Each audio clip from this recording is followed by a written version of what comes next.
Hello and welcome everybody to the Virtual Science Cafe. Woo! You all made it. You're here with us. Welcome to the show, everybody. Hope you're having a fantastic evening. My name is Chris Smith. I'm curator for the SCCU Daily Planet Theater, but more importantly, every Thursday night at 7 o'clock, I am the host of the Science Cafe. Normally, our science cafes are held every Thursday night at the wonderful and beautiful North Carolina Museum of Natural Sciences. Normally, we'd be gathering inside the Daily Planet Cafe to meet experts, hear about interesting things going on in the world of science, technology, engineering, mathematics, and even beyond. But we can't be in the museum right now, so we're bringing the show here to you every Thursday night, right here on the museum's YouTube and social media channel. So wherever you are tuning in, glad that you could be with us, and thanks for joining us. As we go throughout the program, we're going to be learning something new. We're going to be hearing from a panel of amazing guests tonight. I think you'll enjoy the program. I've gotten to learn a little bit about this project over the last several months, talking with sort of the people in charge and reading a little bit about it online. And it's a very timely sort of thing to be learning about. And I say timely because July in North Carolina is sort of like we're in the first third of hurricane season, right?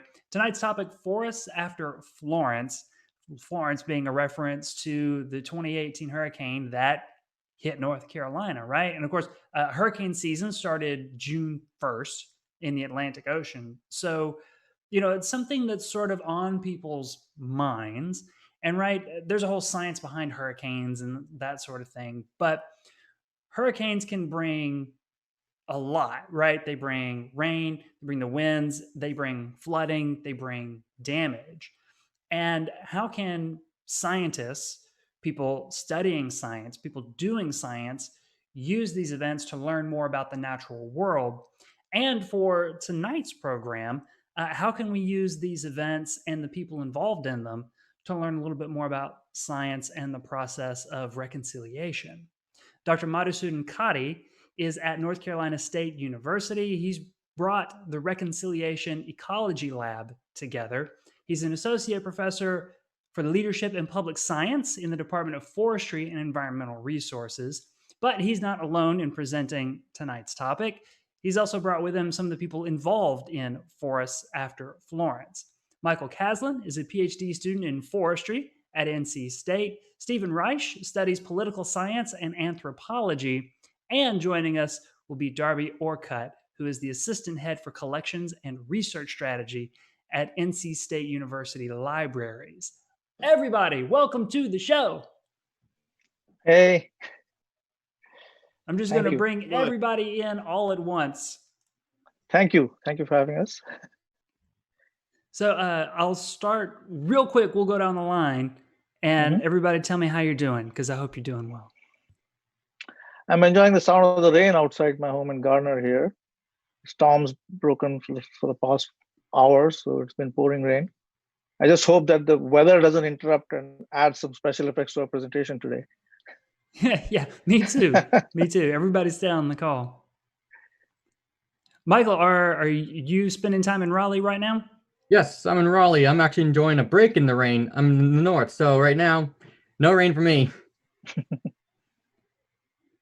Nice and dry. Although I'm glad that we have the rain here. My delicate plants out front needed a little watering. Stephen, welcome to the show. Thanks for being here. Thank you. Everything going well? I hope you're staying safe. Yeah, I'm in Wilmington, so we're actually not dealing with any rain right now, but we could definitely be using some. Oh, wow. Out in Wilmington. Yeah. That's nice. I've been trying to find opportunity to get to the coast this summer, but things being the way they are, it's a little tricky now. Right. Yeah. And Darby, are you calling us from the Forest After Florence website? Is that where you live? Oh, exactly. That's where I've been living for the last couple of years now. Now I'm up on the northern edge of Wake County, and we just had that wonderful rain run through as well, and glad it is not a hurricane. Yeah. Absolutely. Well, I hope in the introduction I captured just a little bit. I'm sure that you'll set everything that I said straight and make sure that I got it all right and correct me on what I got wrong. But all that being said, I'm excited to learn, hear more about the program. I hope that everybody watching there on YouTube is as well. And I'll remind everybody, whether you're watching on YouTube, Facebook, or live stream, you can leave your thoughts, questions, comments in the chat or in the comments.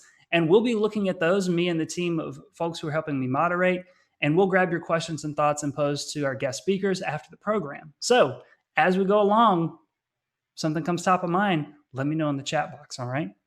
Dr. Madhusudan Katti, I'll turn it over to you. All right. Okay, I'm going to share my screen here and get us started.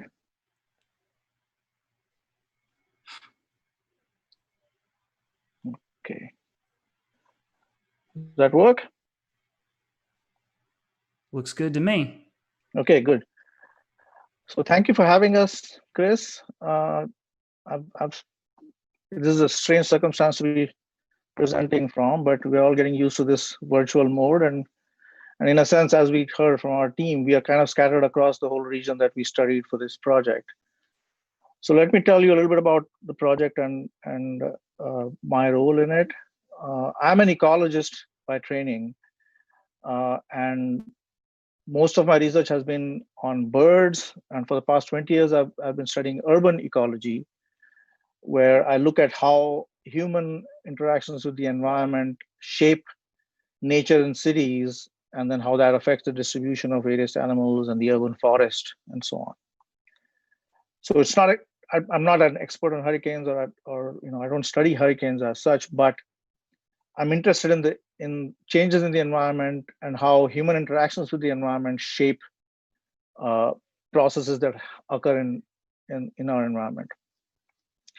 So I'm relatively, well, I still feel like I'm new to North Carolina. I moved here 4 years ago from California.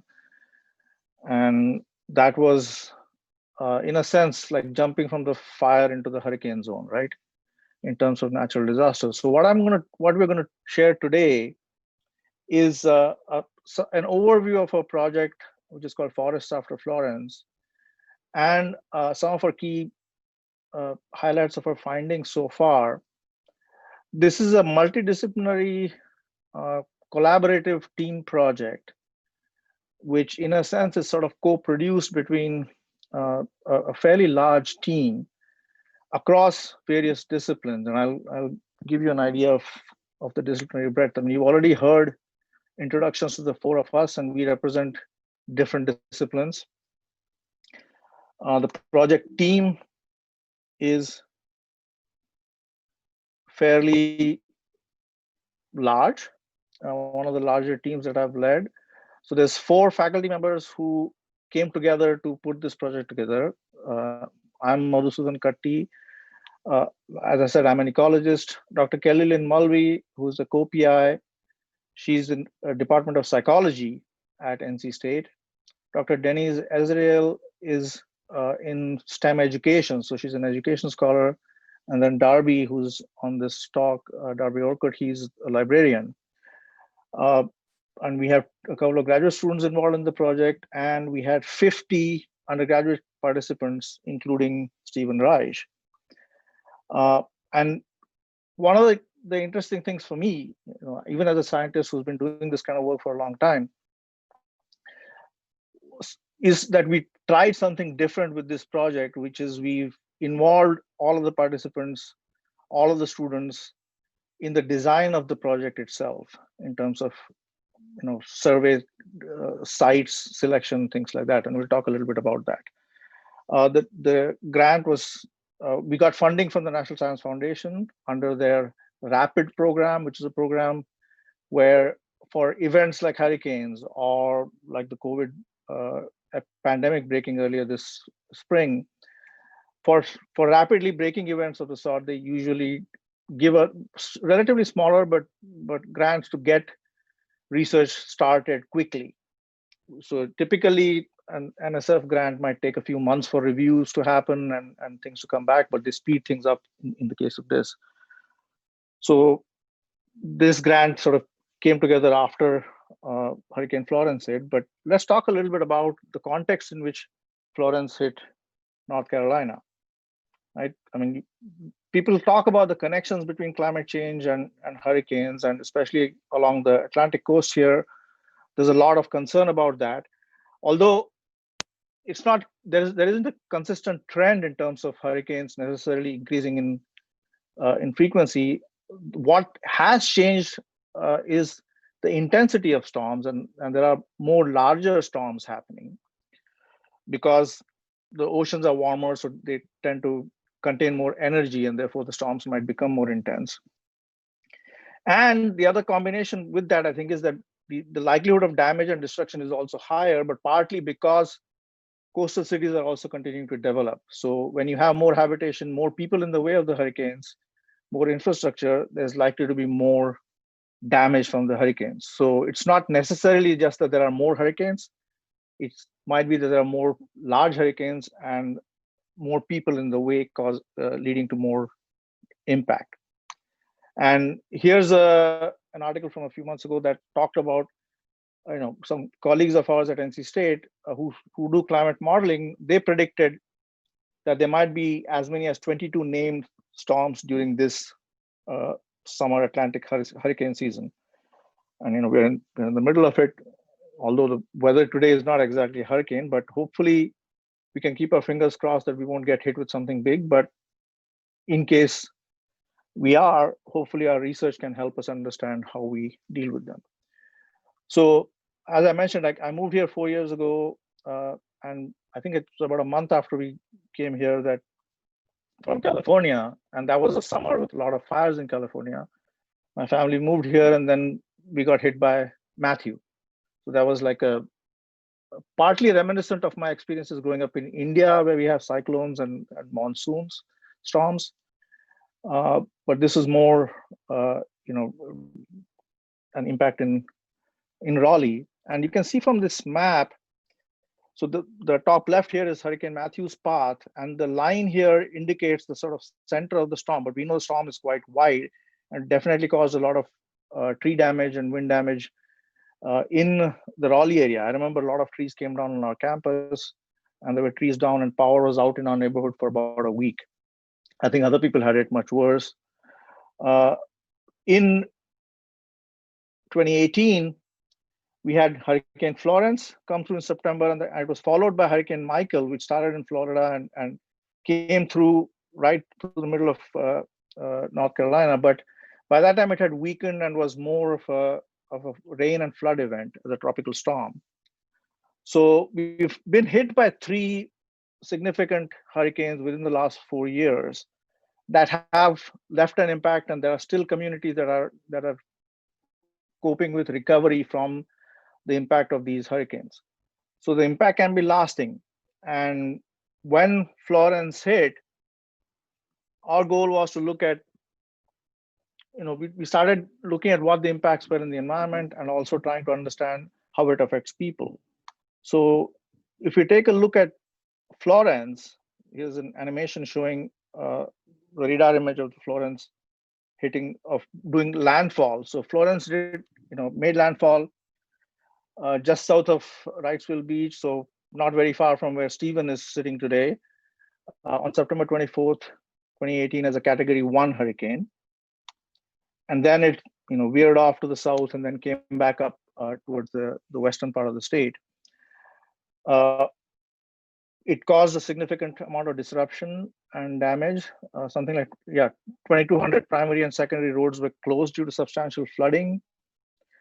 It dropped a total of nearly 36 inches of rain in Elizabethtown, making it the wettest tropical storm ever recorded for the Carolinas. And by September 16th, the city of Wilmington had recorded more rain from Florence than any other weather event in the city's history. So it is Category 1, so it wasn't one of the stronger storms, but it certainly brought a lot of rain. And the thing to note is, if you look at the direction of the rotation of the storm, the leading edge is sort of spiraling over, and that's where more of the energy is going to be. And when you look at subsequent maps where we show you where the impacts were and where our survey sites were, you might keep that in mind. So after the hurricane hit, we started thinking about, a number of our colleagues were looking at different aspects of the impact. I have several other colleagues who have rapid grants as well that are looking at flooding and water quality impacts, because those are significant as well. But I'm an urban ecologist, done a little bit of work with trees. So my thought was in terms of what are the impacts in urban habitats and suburban habitats, especially given that there's a lot of development with trees around. So there's a potential for trees to cause damage to these habitats, as well as impacting people. And then the other thing that we noticed is that at NC State, when the hurricane hit, I was actually in South Africa at the time when the hurricane came through this area. And I was at a conference there, and I remember sort of in between sessions, just checking on the news report to see what was happening, because my family was sort of battening down the hatches, and I think that Michael might have helped us with that. And I was stuck on the other side of the Atlantic in beautiful weather there, but no hurricane. And when I came back, there were memos from the chancellor's office, just reminding faculty that students might be impacted, and that we should be careful, sort of make some concessions and bear in mind that some of our students might be affected by the hurricane. So I decided to look into that, and what we found is that nearly 1 in 7 students enrolled at NC State in fall of 2018 had, 4,797 students had their home addresses in these counties you can see on the map that were federally declared as disaster hit areas in the aftermath of the hurricane. So this was after September, and we looked at the census of students in October, and that was the number. That's a pretty significant number of students affected here. So the question that came to mind is, what does this mean for students who may be living on campus and are trying to focus on their studies, but their home community is hit by a natural disaster? What does that do for their learning? So out of that, and out of our interest in looking at the environmental impacts, came together this multidisciplinary project, and we approached National Science Foundation for funding, and they were happy to support us. And we wanted to do an immediate rapid survey, but that got disrupted because by the time the proposal, the funding decisions were being made, it went into December of 2018. We were hoping to do the field research over winter break, but the government shutdown happened. People might remember that. And that delayed things. So we ended up pushing back our survey to the summer break rather than the winter break. But so when we put the proposal together, this multidisciplinary team, we focused on a few core questions. As I said, a large number of students on our campus were impacted by this. So one of the broader questions we have is, how does a natural disaster occurring in the middle of a semester impact student learning and resilience? And surprisingly, there isn't as much research on this at the college level, although there's a fair amount of work on this in the aftermath of like the hurricanes and flooding that impacted, I think it was Irma, or that hit Houston a few years ago. So there's research on K through 12 students and what natural disasters can do to them, but not as much on the college level. So we propose to study the impacts on students using surveys. And we also thought, not just doing a survey, but can we actually engage the students directly in the research on studying the impacts? So if we select students from these communities that have been impacted, and from that cohort of 4,797 students, if we select students from that group and work with them to document the impact in their communities, does that then give them more of a stake in the research themselves, and does that help their engagement in research and learning? That's one of the questions we have. And yeah, I think that has generally worked, and you might hear more from the students involved in this as well. And then, of course, from an ecological viewpoint, my question was about what are the impacts of the hurricane on forest structure and the landscape, with trees coming down, and also more broadly, what are the impacts on the local communities? And we used oral history methodology to try and document what the community feels about this. So I'm going to pass the slides on to my colleagues now and pass the mic on to them, and they can walk you through a bit more detailed methodology as well as some of the results that we have. So up next is going to be Michael Caslin, who's doing his PhD with me. And his PhD is also going to be focusing on hurricane impacts using remote sensing and geospatial analysis techniques. So he's an expert in GIS. He does all the map work in my lab. So on to you, Michael.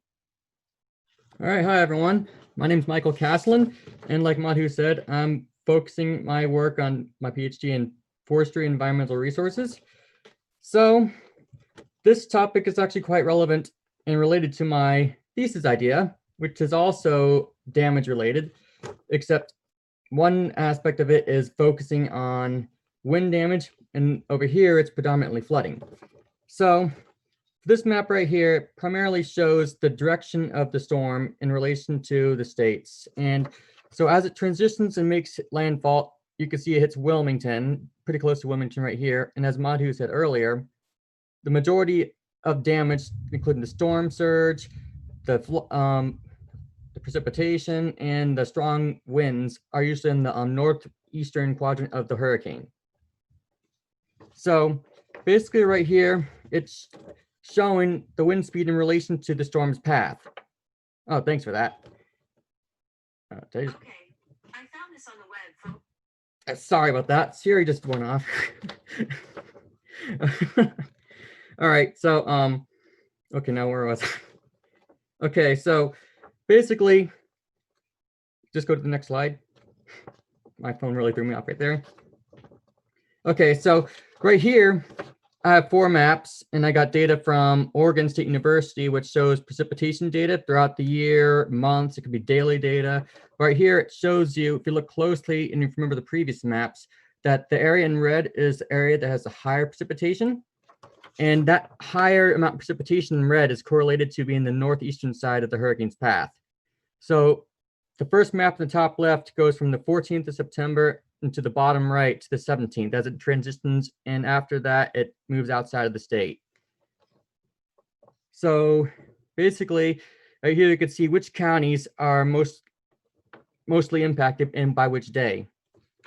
So if we move on to the next slide, I'll show you another cool little graphic I created in 2018, I believe, actually, or maybe it's 2019. But here, this map shows the strange subwatershed. It's near Greene County, and it's actually called the Rainbow Creek Contentnia Creek watershed. So if you look at the bottom right, you see the little green little squares, images, those are buildings, and that's actually the town of Hookerton.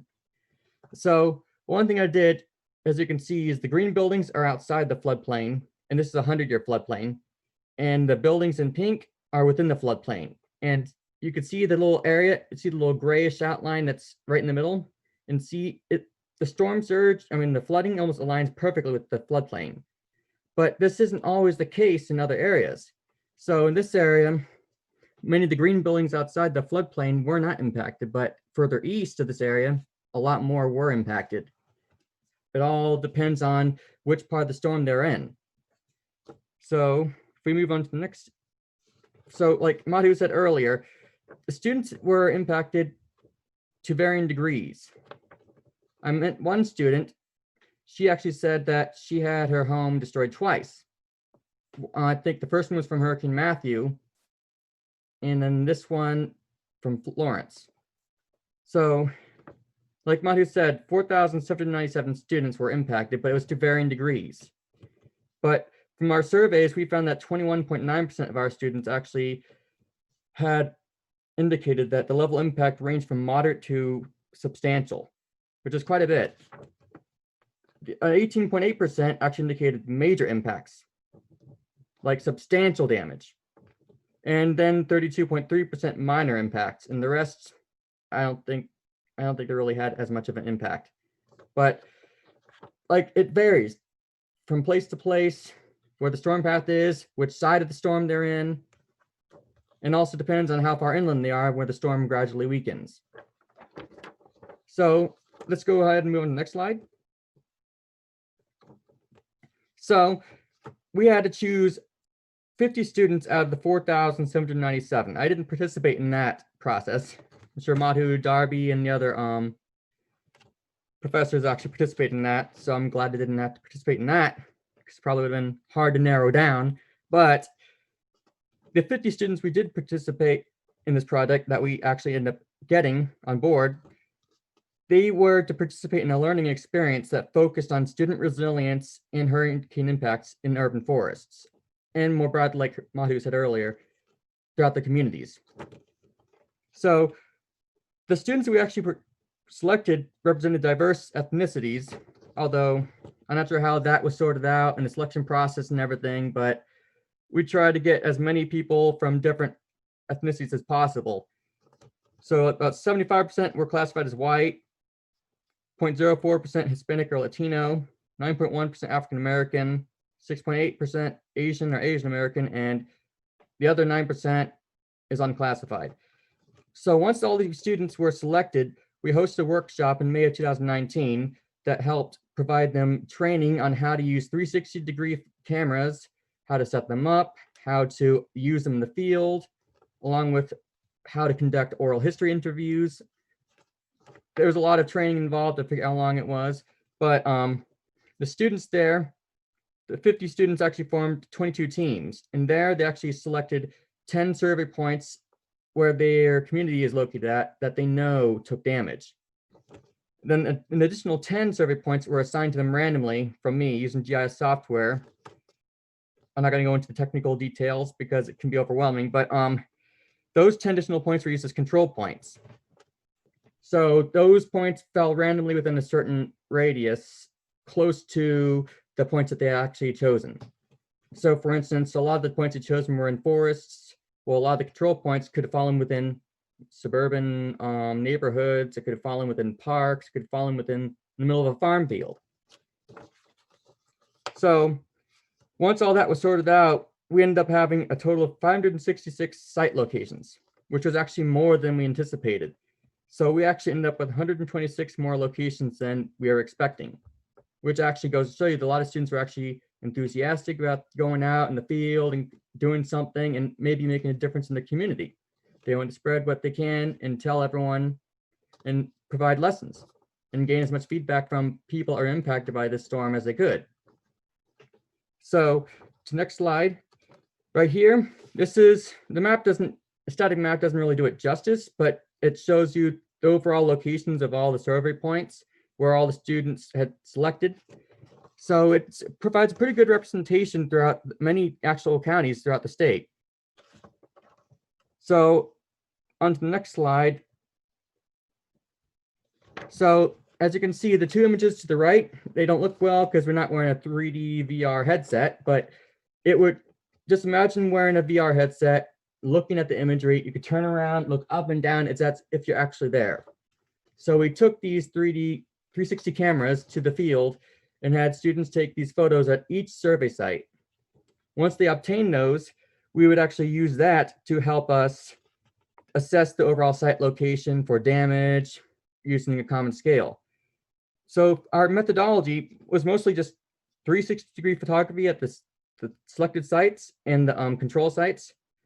The students would then conduct oral histories within their communities. And then once all the photography has been obtained, we can all look through these images and assess the overall land cover. So we can use the National Land Cover data sets, classification of all different land uses. So the predominant vegetation. So let's say the top right, it looks primarily like deciduous forest, hardwoods.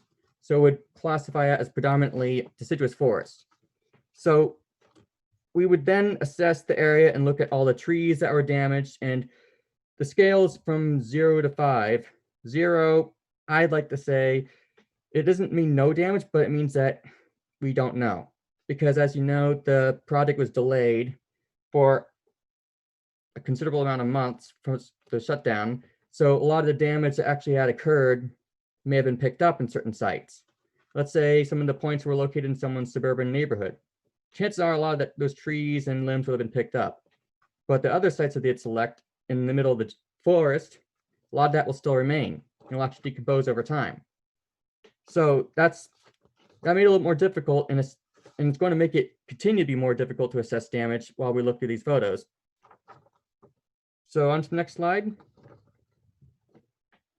So I actually had a class with Madhu last fall, and I formed a team. We actually looked through 120 360 photos, and we ranked the photos based on the harm and damage scale. And we also assessed the overall land use. So number one land use we saw in our photos that we observed in Robeson, and I believe it was New Hanover. It was predominantly mixed forest. So it consists of pine forest and deciduous oak trees, other hardwoods. And the other classifications, like developed open space, is a mixture of, let's say there's a road and there's also a mixture of like cultivated crops and forest nearby. That would be classified as open space. Then the higher, medium, and low intensity are like developments. So what we found is that we mostly found site locations had a minimal amount of damage, which is probably some scattered limbs across the canopy floor that's still there. And then we had a decent amount of moderate damage, but not as much severe, most likely because the areas had been picked up beforehand and before we even managed to get there. So it would have been preferable for us to conduct this project during the winter, but that was not possible. But basically, we still have maybe 400-ish photos to evaluate still. So there's still a lot more to go through because we still had a lot of counties to cover.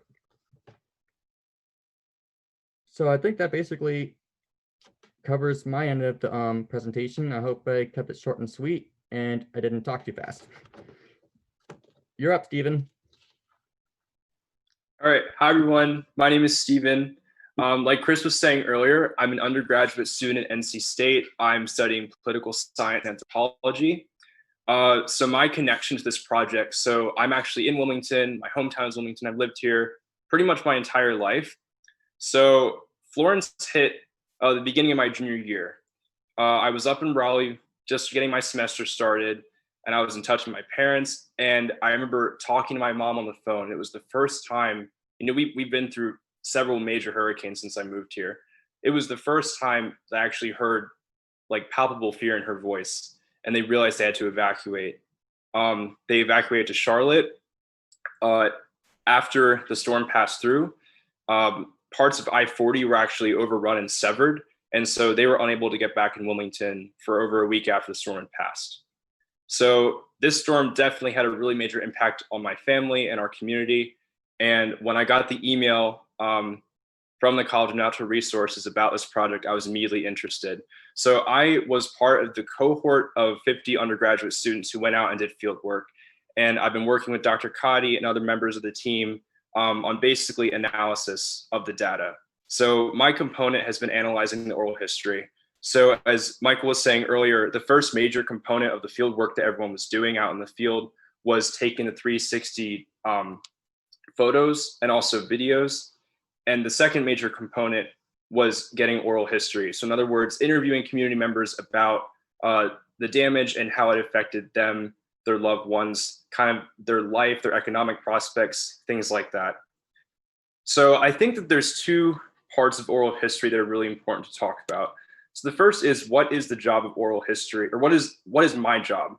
So what is my job when I'm going through oral history and analyzing it? So the first is to contextualize. So there were lots of different people in our analysis that we've seen that were interviewed, people from different walks of life, people in different social milieus, things like that. Some of these people, let's say they are a park ranger, they're going to be using certain vocabulary that most people won't understand.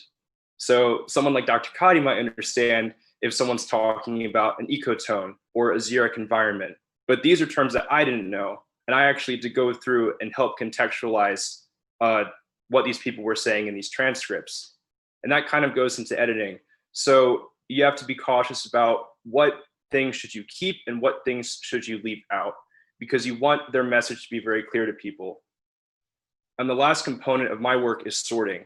We also call this coding. So in anthropology, this actually is something that we use for field methods. It's when we go through a script that's like a dialogue that someone has said, and we basically point out common themes. So a common theme I've seen so far is people have varying levels of trust in terms of how effective the government was in their response to this. So a code or a theme that we could use to sort with is government help. And I think the second part of oral history that's important to talk about is, what does the oral history itself serve to people?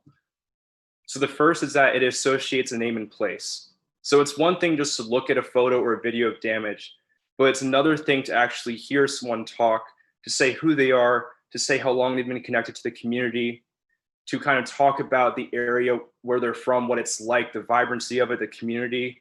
It adds emotion and it adds a human element to this history, which is important. The second thing is that it teaches local history. So oral history is how cultures honestly pass down information, especially in cultures that don't use writing. So local history is, yes, it's put into books, it's put into publications, but major parts of it are only passed down in words. So it's important that we record that and are able to pass that information down to subsequent generations. Another component is that it shows these impacts from varying perspectives. So what I was saying earlier about kind of it being important to contextualize people's different walks of life. There are people from different socioeconomic statuses, from different classes, who work in different industries, who are just from different areas of the state that were affected in different ways. And it's important to kind of flesh that out so that people kind of have a better understanding that these storms affect people in different ways for different reasons. And I think the last part it's important to identify is that oral histories can help us understand what the needs of each community are. And then we can go to the next slide. So these are this is a transcript from a man named John.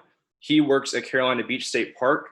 And we'll just like play these transcripts really quick so you can hear them. I would say in Carolina Beach and Curry Beach that you've got probably now a majority of people who've never lived in the South, who've never gone through hurricanes, who are not native to this area and expect hurricanes, that you have a major problem with them trying to figure out what's a hurricane. It's just a big rainstorm with a little gusty wind. And we can play the second one. For someone like myself who grew up in Florida, who lived in South Carolina, who lived in North Carolina, hurricanes are a way of life. Yeah. You don't get away from it. In September, historically speaking, between the 15th and the 25th of September, historically is when we get hit. That's how New Inlet was created. 1761 was a slow-moving hurricane that came through in somewhere around the 20th of September, and it sat off the coast and created a cut at the haulover spot between the Atlantic Ocean and Cape Fear River. So the whole reason we're here. So I first talked to John because used John's transcript because I felt that he identified a really important point. And it's sort of a point that I've continued to see as I've analyzed more transcripts from different teams. And so he talks about the fact that there are lots of people moving from the north. So admittedly, my family, we are transplants from the north, but we've been here since 2004. So we definitely have an idea of what these storms are and that we should be taking them seriously when they affect us. My family actually just moved to a new development within Wilmington a few years ago, and the majority of our neighbors are recent transplants from the north. So Florence was actually their first experience with the major hurricane. And so I definitely think that John here has a really good point, that there are people who are moving to the south for whatever reason, because it's attractive, the housing, whatever, but they maybe don't necessarily have a grasp on the extent of these storms and the kind of damage it can do to a community. We can move on to the next transcript. So this is Harvey Hendrickson and his wife. Do you feel that you would need to do something differently to prepare if another hurricane were coming? Well, we got rid of the big trees. Yeah, that was Yeah, we had a big tree in the back, and then we said, okay, let that one get out of here too. okay. Well, is there anything else you guys would like to add? The only thing that I want to add is I'm not looking forward to September 14th. What's coming September 14th? 2 years in a row, September 14. The last storm was September 14. The year before, we had a water thing in the kitchen under the sink. Had to rip the floor out, take the cabins out. We had to live outside on a little cooker for 6 weeks. Wow. I'm sorry you guys had to do that. September the 14th. Wow. So I picked this other transcript because I thought that it was very interesting that this couple talked about how they almost sort of, I guess you could say, had a bit of a superstition or a fear of the date September 14th. And I think these kind of things are warranted because they went through two very personal and very personally devastating events back to back. And actually, kind of going back to the first transcript, so John was talking about how his concern is that people are moving from the north and not really understanding what weather is like in the south. Harvey and his wife have been living here since 1966. So they have experienced a lot of significant damage from these storms. But even then, Florence still had a major impact on them for a couple that was rather used to these types of storms.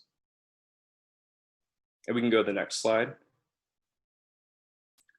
So I've been working on developing some insights from oral histories, and I'm sure these will change over time. But I've basically come up with three major ones. So the first is that, as one might expect, community members have different perspectives on the factors that surround a hurricane. But the different factors themselves kind of surprise me. So the first is that people have varying levels of perceived risk. So especially people just who maybe have not lived here quite as long as other groups of people, they may not understand the extent of a storm's severity or potential severity before it hits us. On the other end, you have people that have been living in these communities for so long that they almost feel they're immune to these storms. And so for a lot of people here, Florence was quite a wake-up call. The second is the impact on the environment. So as Michael was pointing out, some environmental damage is not necessarily visible. It can be because it's been cleaned up, it can be because it's had time to heal, or it can be because the environment is being damaged in ways we don't necessarily perceive very easily. And so I think that begs the question, how long-term is this damage? The last is the efficiency of disaster relief systems. So I talked about this earlier when I was giving an example of a code. So people have varying levels of trust in our government, FEMA, for example, and their ability to effectively assist the community. So one of the people I interviewed in Wilmington last summer was a groundskeeper at Airlie Gardens, which is a historical garden and community center in Wilmington. It has been around since the 1700s. I believe there was a charter granted, and it's a very significant place in Wilmington. They were very affected by Hurricane Florence, but he actually pointed out we were driving around his golf cart, and there was kind of this like grassy dead field. And if you've ever been to Airlie Gardens, that's very unlike them to not, be non-presentable. He explained that FEMA's equipment had actually sheared off about the top 6 inches of the topsoil. And so it completely destroyed the root systems of the plants that had been, they kind of view the government response differently depending on how it personally affected them. The second point is that oral histories can bridge people of different social circles. I think this is seen in actually being able to interview people of different social circles or being in a different social circle from the people you're interviewing. And the last is that oral histories can serve as a warning. So I think that, as I was saying earlier, oral histories are also a way just to pass down community history. This can serve as a warning for people who don't understand the risks of these storms and help them better prepare and sort of make an action plan for the future. And now I will pass it off to Darby. Thank you, Stephen. Again, I'm Darby Orcutt. I'm libraries faculty at NC State and a co-PI helping to lead this project. I'm going to hit on a few things here, and I'm going to keep my comments very brief because I know we want to try to leave at least a little bit of time for questions, and we hope that you will have some. One of the things you heard at the beginning of this presentation is how this is a very multidisciplinary, interdisciplinary project. And so we have a lot of things going on, and I want to stress that they're still going on. You are not catching us when we have completed this project and here are the results. We're still working with this data, and it's such a rich source of content for just a lot of things, from looking at the urban ecology to the oral history elements. Madhu had also mentioned our questions around resilience, particularly student resilience. And that's an interesting, that's something you may see in this project, is that while on the one hand, in terms of the questions about urban ecology and the urban forest, we're looking at the resilience of those forests, we are also looking at the resilience and hoping to build the resilience of our student participants in this project. And so we've been studying the effects of that. And one thing that's been interesting is that while we found an effect of building resilience, in other words, helping students be better able to cope with things in life and be more flexible and agile in their response to problems. So far, we find that resilience only among really measurable only among our male participants. And we don't quite have an explanation for that. So that's an interesting, something that we'll want to explore more in the future. Particularly one of the things that interests me, especially, and although all of us as well, is how we use this project to engage, how we use this project to get our students to engage with science. We did test and used an instrument to look at science identity and found that all of our student participants, we found an effect where they were measurably increasing in their science identity, seeing themselves as users or seeing themselves as scientists. And this was across students who are science majors and those who are not. We also have been seeing a lot of, and really wanting to see a lot of engagement of our students with their communities. That's part of why we selected for this project students who were coming from these disaster impacted areas. And even the process of doing the data collection, collecting the oral histories, gave the students both intentional, in the case of collecting the oral histories, but also very opportunistic intersections with the community. That was something that we heard again and again from students, that they were out there taking their 360 photos, and people in the community would approach them and say, well, what are you doing? And they'd get interested, and they'd have a conversation about the project. And so it really helped to build those kinds of connections.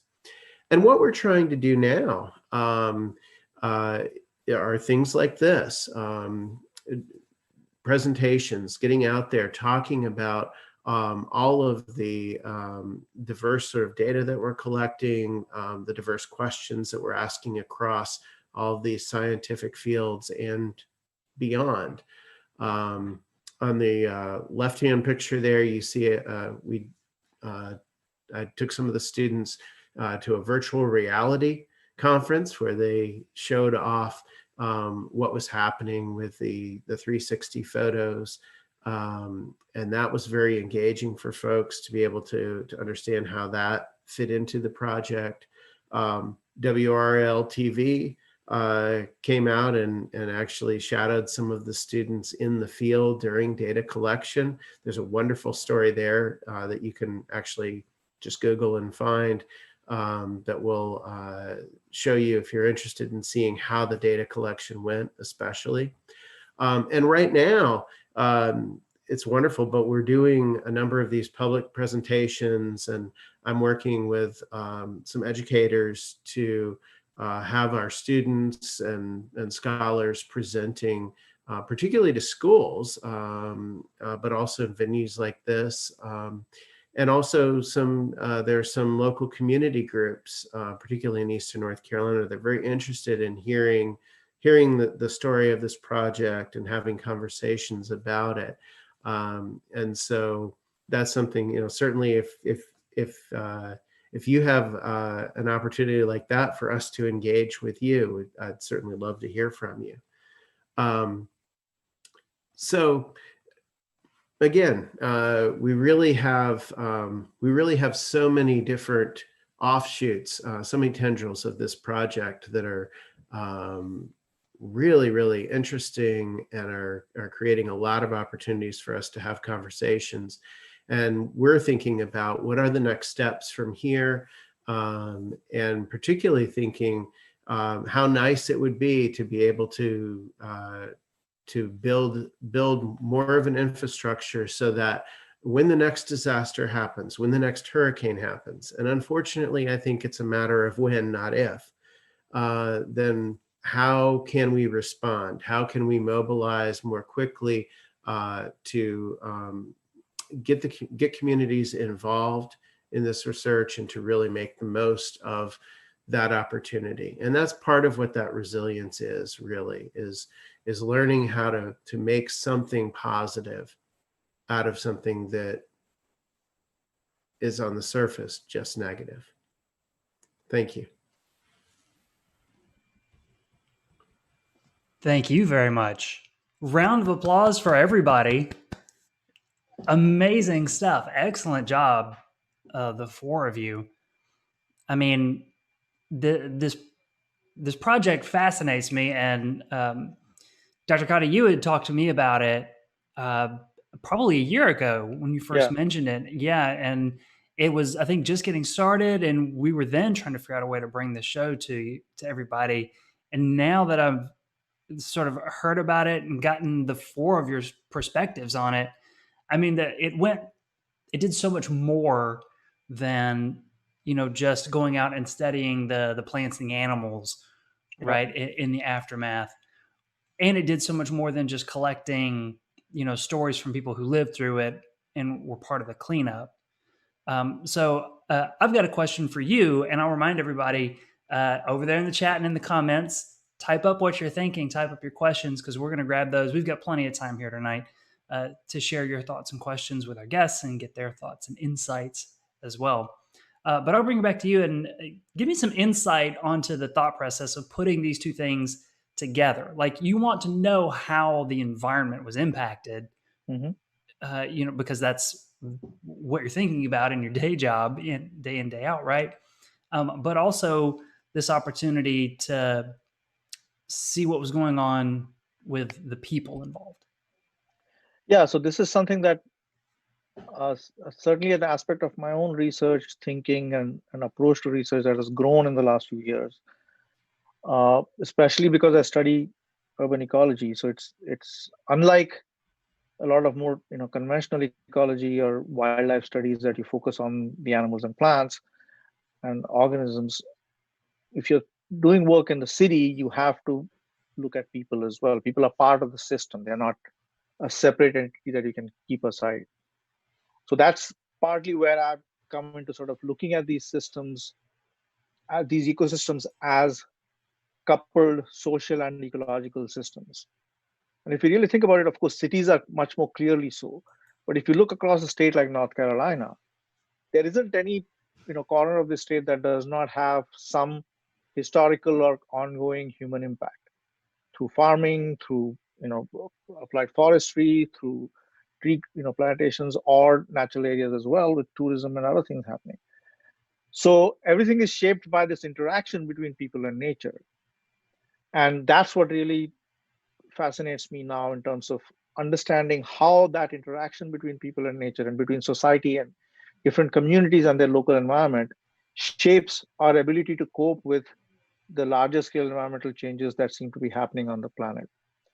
So if you think about the context of hurricanes becoming more intense, how do we then prepare these local communities to become more resilient, to become more adaptable to a future where there may be more uncertainty about these storms occurring with greater intensity? And how do you cope with that? So that was kind of where I was coming from when this hurricane hit. And I'd been thinking about this since experiencing Matthew in 2016. So when this hit, and then I saw the impact on our students immediately on campus. And of course, with Matthew, campus had actually shut down because of power lines, disrupted and so on. Florence didn't hit Raleigh directly, so our campus wasn't disrupted, but a lot of students obviously were. And Stephen talked about his family being impacted, and we had a lot of friends who moved from the coast. So in that context, it made sense to, let's actually look at, as I'm a researcher, I'm also an educator. Talking to Darby and the COPIAs, it's like we need to look at how can we support our students who are coping with these disasters. And then also maybe we can partner with them to try and understand what's happening in the communities and what's happening to the environment. So that's how this multidisciplinary project came together. There's a question in the chat actually that relates directly to that from Daniel. Are there challenges in working together as a research team whose members come from different disciplines? Yes, there are challenges, I think. And there's a reason why this kind of crossing of disciplinary boundaries doesn't happen as often as we would like. I've been doing this, as I said, since I started doing urban ecology in 2000 actually, so 20 years now. I've been getting more and more interdisciplinary in my research, but there's always challenges to both. It can be something as simple as communicating across disciplines. As academics, as we tend to use a lot of jargon and technical terms and things like that. So trying to understand each other's language, and there's a translation that needs to happen across disciplines. But then there are also common words that have completely different meanings. So the word resilience, right? I think of it in terms of an ecosystem's response. How does a forest recover after it's being hit by a storm?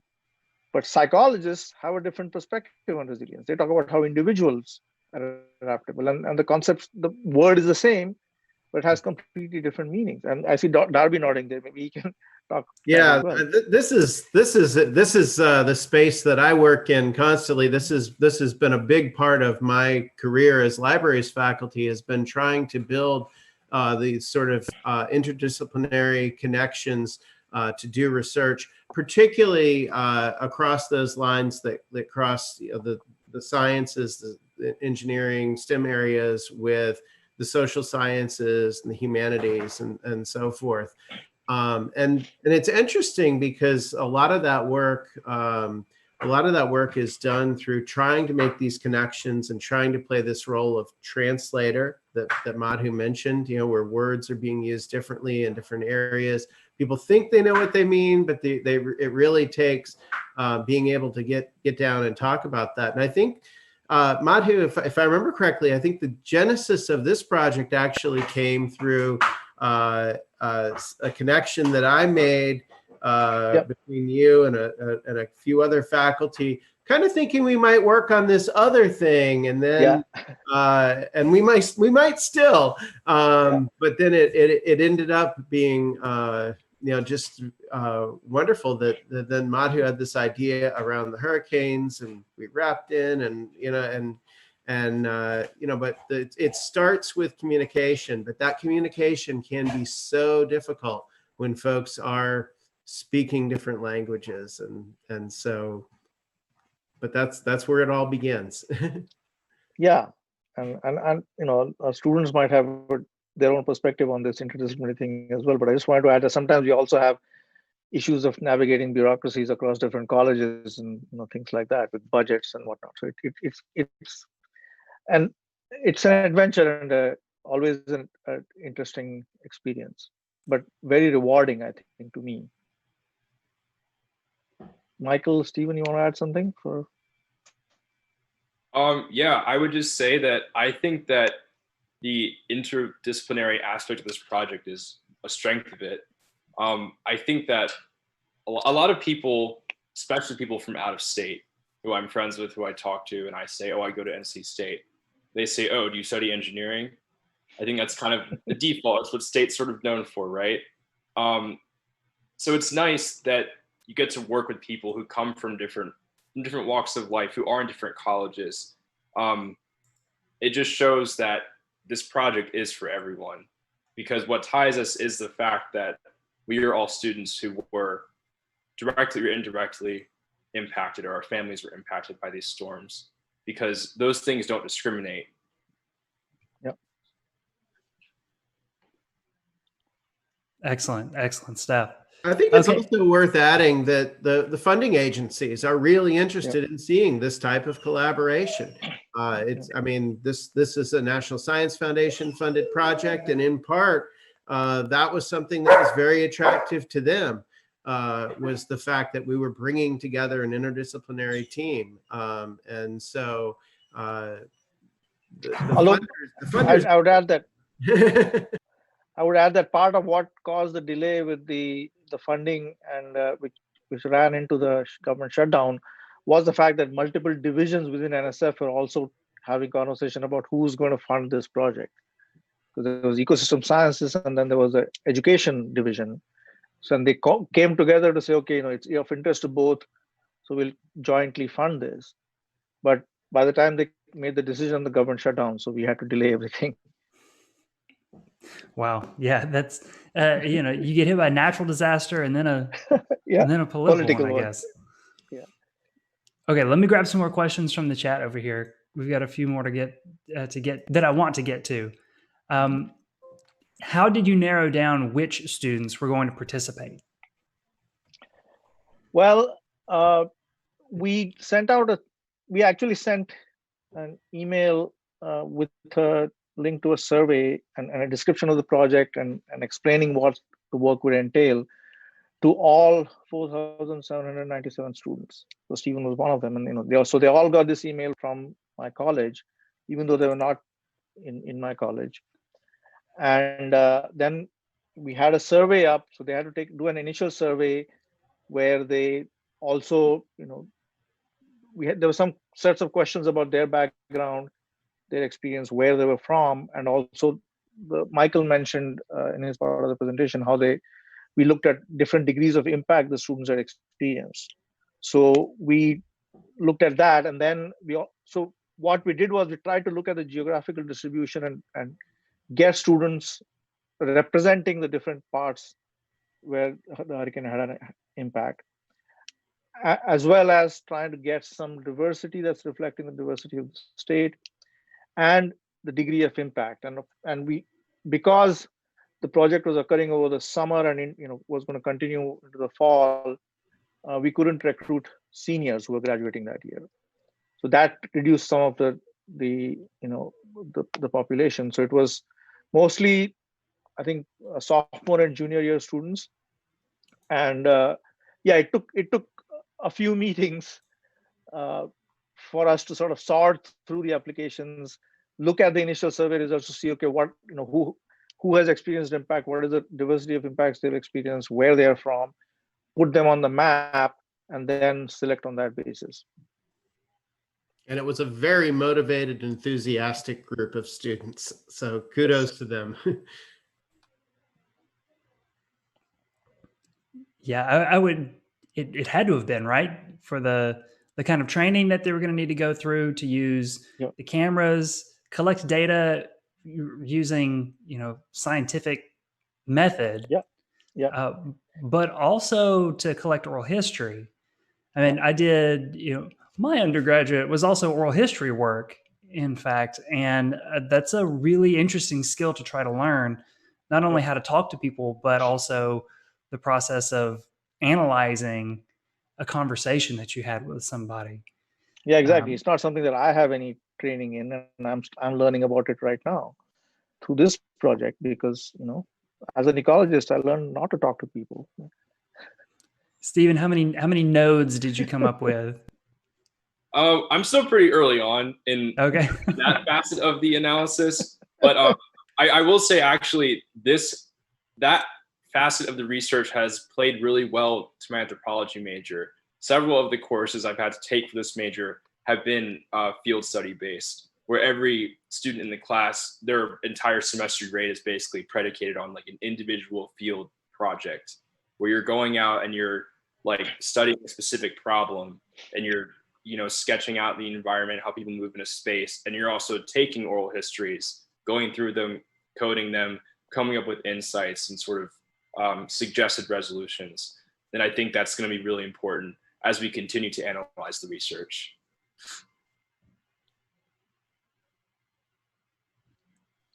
All right, I hope y'all have got time. I've got time, and there's a couple more questions here we'll get to. Yeah. Okay. Oh, I lost it.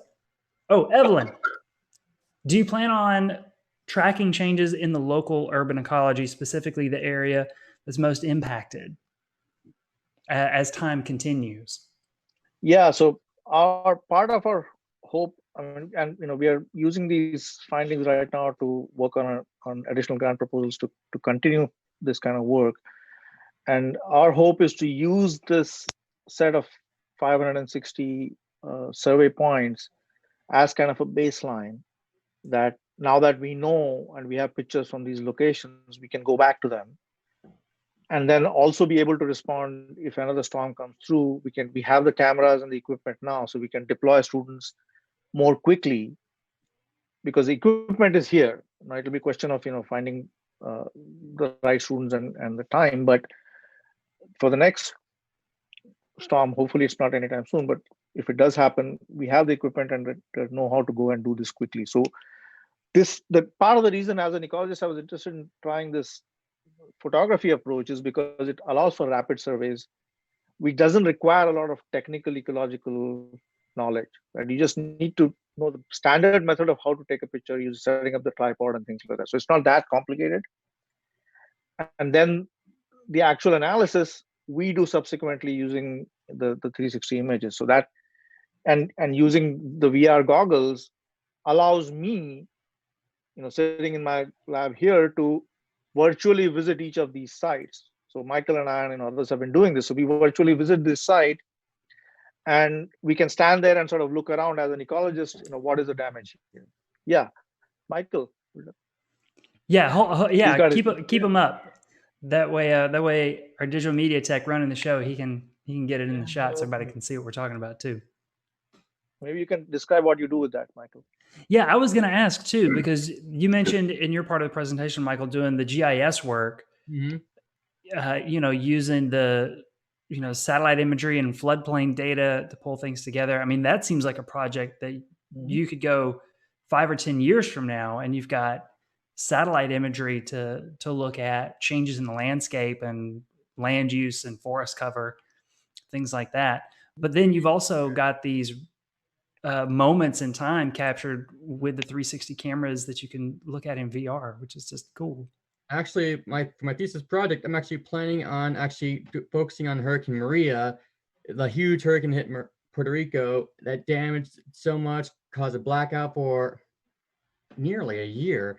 But basically, I can access the satellite imagery, look at it throughout time, and you can see the changes in vegetation. So before it's nice, lush, and green. Then when it transitions to afterwards, it's all dark brown because all the tops of trees have been removed. Then I can look at how much the forest has recovered throughout time. Like how long does it take for it to get to where it was before the hurricane hit? And of course, it all varies depending on where the hurricane hit, which areas are most impacted. So some areas recover within just a few months, but the areas hit directly by a huge storm like that, it will take a lot longer. It could take more than a year. So what I want to know is, like, how long, if the storms and more intense storms increase in frequency and hit these areas more than once, some forests require a certain degree of maybe quite a few decades to recover. If they're not given that time to recover, what will happen to the forest structure and the environment around it? Like if they don't have that time to recover and another one hits, what will happen? Because they've always recovered in the past, but with everything getting more and more powerful from these hurricanes, that's something we don't really know. And remote sensing, companies to that, and an in-depth field work, I'm actually planning to apply 360 photography. I'm thinking about using to my project. A question did come in. Which kind of 360-degree cameras did you use? We used the Ricoh Theta 5. They work pretty well. The only complaint I have is some of the images look a little blurry in some angles. So sometimes you can't really tell the degree of damage. Like you can't really see like whether the bark is damaged or like the fine details. You can see the overall everything pretty well, but from a distance away, it's harder to see, like maybe like 5 feet from where you are, what kind of tree is that? You can't really see the leaf that clearly, but you can see everything enough to really get a good representation of the degree of damage. So I don't know if there's any more expensive kind that provide clearer pictures, but there is. We can cross that road and get to it.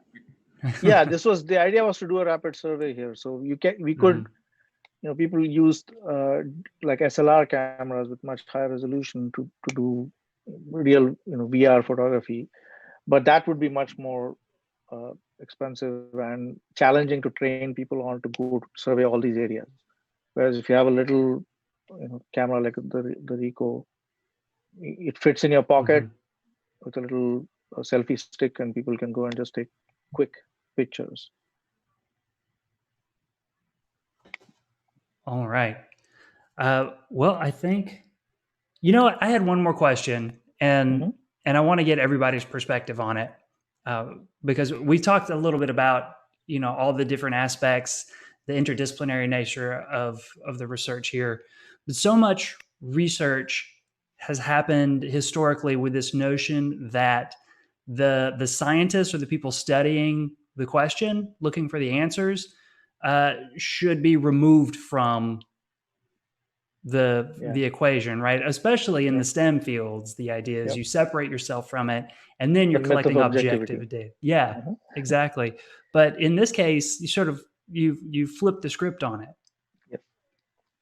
So, I mean, can you give us some closing remarks on why you think that was important, and maybe how it's changed the way you think about anything from a disaster to how we study problems?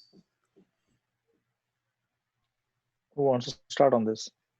Yeah, we'll just, in the last 30 seconds here, let's dive into the philosophical nature of science and history. And I guess I can go. As I was saying earlier, I think that a really big strength of this project has been the diversity of students in terms of what they study. As I was saying, the oral history component very much lines up with my major, but there have also been components that have been more technical that haven't really lined up with my major. And I think that this project has enabled myself and other students to have a more well-rounded research toolkit, which I think is applicable to just honestly everyday problem solving in the real world.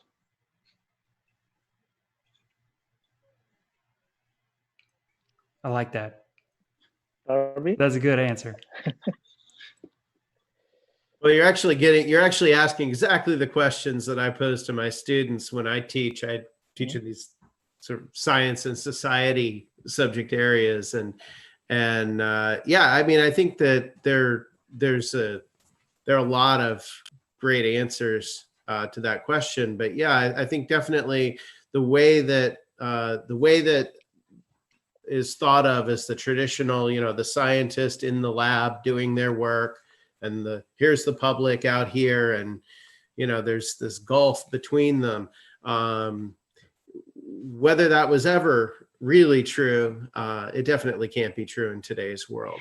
Now there are places where it is more appropriate to sort of keep the science doing the science and then think about this translation work, but then there are certainly a lot of other areas where it really makes sense to be doing the science in this kind of integrated fashion. And so I do think that this is a model that we're going to see more and more of as time goes on. Plus, in this aspect, it's not like a lot of times there's a lot of citizen science going on, and it helps encourage people to become more involved, to see how science is operated, how it's conducted, and how it's performed.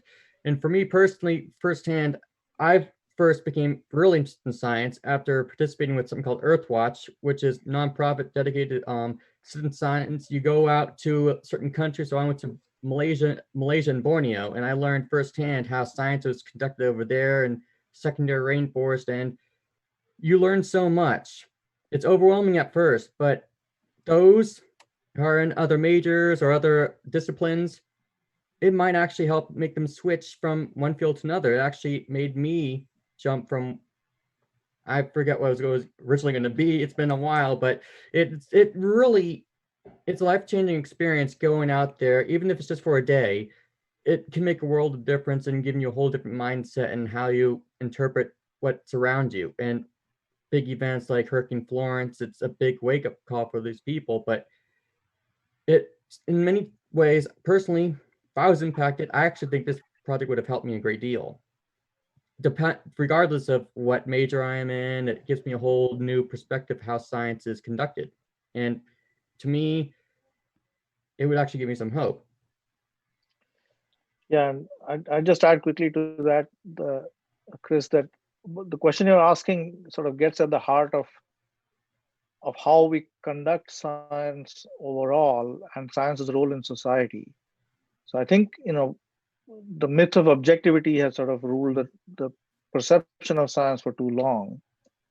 And in this case, we flipped the script intentionally. And part of the reason for that was, if I'm, like I said, I'm still relatively new to North Carolina. I'd only been here 2 years when the hurricane hit. If I'm going to go and try and understand the impact of the hurricane on these local communities, it would take me years to make the connection in the community and to know where to look, where the impact had been. But we had all these students who are, developing scholars on their own, who come from these communities, and who better to tell us where the damage is and where we should be conducting these studies than the students. So that's where this became a co-created kind of project, and the students are, in a sense, kind of our community embedded research partners. And they are able to bring their perspectives into the project. And I've learned a lot from working with this whole group of students about the state, far more than I might have done otherwise. And instead of the usual method of, taking the remote sensing, satellite view, looking at a map and then randomly assigning sampling locations, here what we did was we asked the students, hey, your community, tell us where you think there was a significant impact, find some locations for us, and then we'll add some random ones to get a more objective comparative sort of approach. But it really is this participatory approach, and I think that makes our project stronger, especially for these kinds of questions. We can't leave out who the students are and where they're coming from. And it also, I think, is an approach. This is important also in terms of broader questions about inclusion and diversity in the sciences. Who gets to participate, who gets to measure these phenomena in their communities, and who gets to tell the stories is really important, especially for these kinds of research areas where real people, real communities have a real impact from these natural phenomena.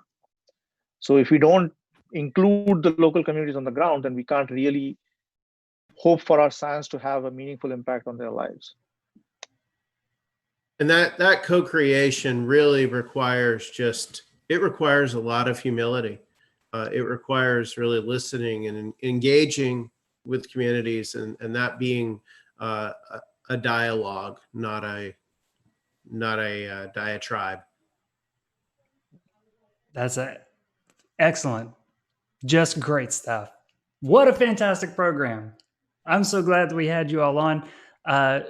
Madhusudan, Darby, Michael, Stephen, thanks for being here at the Science Cafe tonight and sharing your work and insights. It's a pleasure. Thank you for having us. Thank you. And so I'm going to remind everybody, I'm going to drop a link to the feedback form, the survey for tonight's program, in the chat. I'm actually going to do that right now. There it is. And that way you can click the link, give us your thoughts, your feedback, your opinions on our Science Cafe series, tonight's program. And if you've been to more of these virtual programs, We want to know your thoughts because we want to continue to give you a great program, make sure that we're doing the best we can for you out of the Museum of Natural Sciences.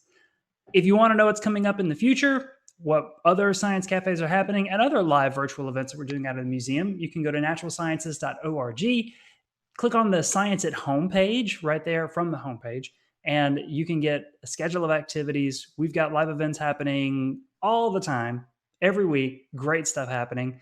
But you can also just subscribe to the museum right here on YouTube, click the bell to get notified, and then next Thursday at 7 o'clock when we're live with the Science Cafe, guess what? You'll get a little ping.